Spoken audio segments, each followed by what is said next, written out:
My name is Olivia Bennett, and I never imagined that one evening I would stand outside my own house, staring at a door I could no longer open. The house wasn't my parents' house, it wasn't a family property, it was mine. I had bought it 3 years earlier after saving almost every dollar I earned from my job as a project coordinator. It wasn't huge, but it was the first thing in my life that truly belonged to me. My parents, Richard and Diane Bennett, had always been proud of me for buying it. At least that's what I thought. My relationship with them had never been perfect, but it was never terrible either. They lived about 40 minutes away and they visited occasionally. Sometimes my mother would bring food, sometimes my father would help me with small repairs. Then about 6 months before everything happened, they started asking strange questions. "Are you still planning to keep that house?" my mother asked one Sunday. I looked at her. "Of course, why?" she shrugged. "Nothing, we were just wondering." A few weeks later my father asked me the same thing. "Not thinking about selling it?" "No," he nodded slowly. "Good." At the time I didn't think much of it. Then I met someone. His name was Ethan Brooks. We had been dating for almost a year when I finally introduced him to my parents. My mother liked him immediately. My father was more reserved. During dinner he asked Ethan several questions about his job, his family and his plans for the future. Ethan answered everything politely. After dinner my father pulled me aside. "Be careful."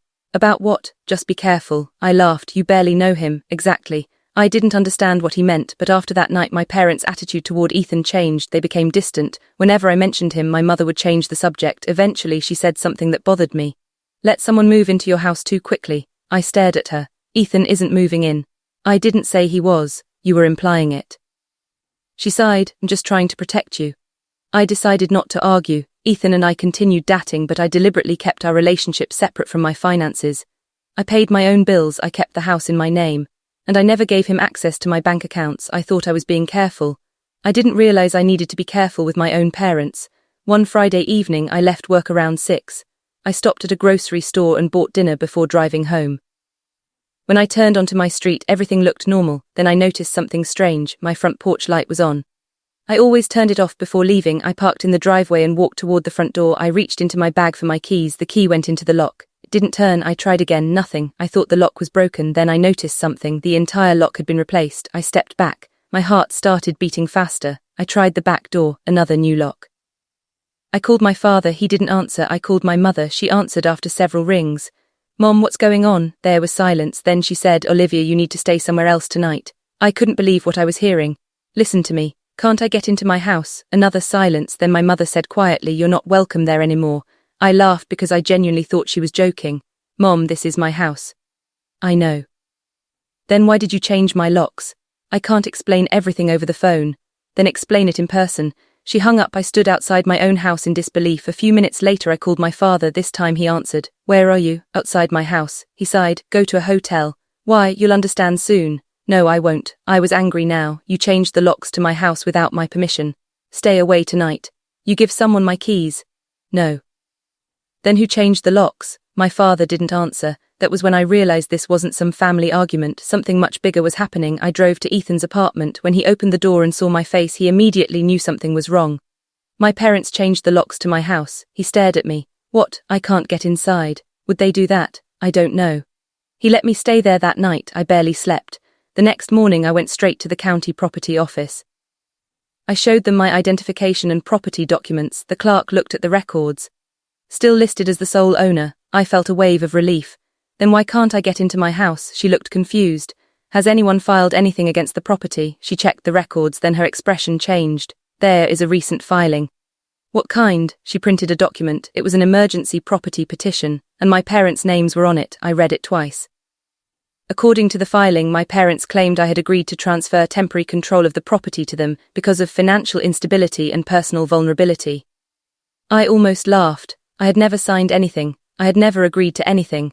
Then I saw something that made my stomach drop. There was a document attached to the filing. It appeared to have my signature. But it wasn't my signature.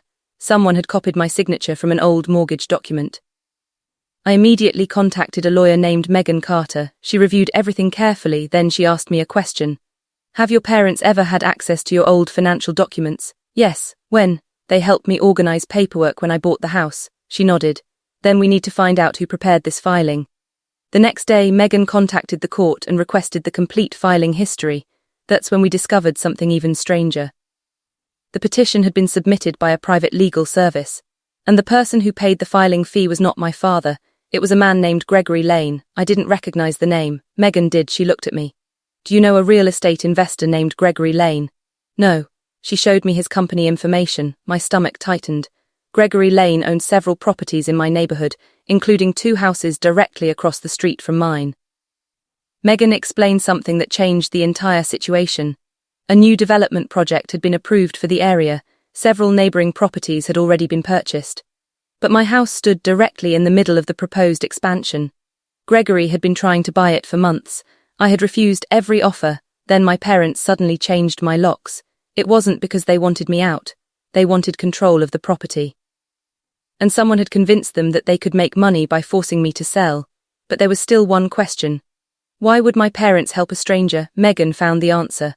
My father had accumulated a large amount of debt after investing in a failed business. He hadn't told me.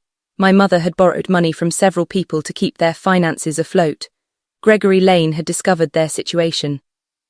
He offered them a deal. If they could somehow convince me to sell my property, he would pay them a large commission. My parents believed they were doing something that would eventually help the entire family. But there was one problem. They had used a fake document to make it appear that I had given them authority over my house. That was fraud. Megan immediately filed an emergency motion challenging the document. The court ordered my parents to appear. When I saw them in the courtroom, my mother wouldn't look at me. My father looked exhausted. After the hearing, I confronted him. Stared at the floor. We were trying to help. You changed the locks to my house. I know, you used a fake signature. He closed his eyes. I didn't know it would go this far. I couldn't believe him. You didn't know. My mother finally spoke. Gregory told us that everything was legal. I shook my head. He lied to you. She started crying. I know. What eventually ruled that the document was invalid. My ownership was confirmed. The locks were changed back. And investigators began examining the financial arrangement between Gregory and my parents. Gregory eventually admitted that he had encouraged my parents to pressure me into selling. My parents weren't charged with creating the fake document because they claimed they hadn't personally created it, but their involvement became part of the investigation. Gregory faced serious legal consequences. My parents lost the money they had expected to receive, but the biggest loss wasn't financial, it was trust. A few weeks later, my father came to my house. This time he didn't have a key. He stood outside the gate. Can we talk? I looked at him through the window. About what? I want to apologize. I opened the door but didn't invite him inside. He looked at the house. The last time I was here I thought I was helping you. You were helping yourself, he nodded. I know. He took a deep breath. I thought if you sold the house you could buy another one. We could pay off our debts. Everyone would benefit. Everyone except me. He looked down. Right. The first time I saw him not as my father but as a person who had made a terrible decision and finally understood its consequences. I don't know if I can forgive you yet, I said. I understand. I'm not going to pretend this never happened. He nodded, then he turned around and walked away. I watched him leave. Months later I still lived in the same house. The locks were mine. The mortgage was mine. The title was mine. And most importantly, the decision about who entered my home was finally mine too. I learned something I never expected to learn from my own parents. Sometimes the people who claim they are protecting you are actually making decisions for their own benefit. And sometimes the hardest boundary to create isn't with a stranger, it's with family. My parents changed the locks to my house and told me I wasn't welcome anymore. They thought they were taking control of my life. Instead, they showed me exactly why I needed to take control of it myself.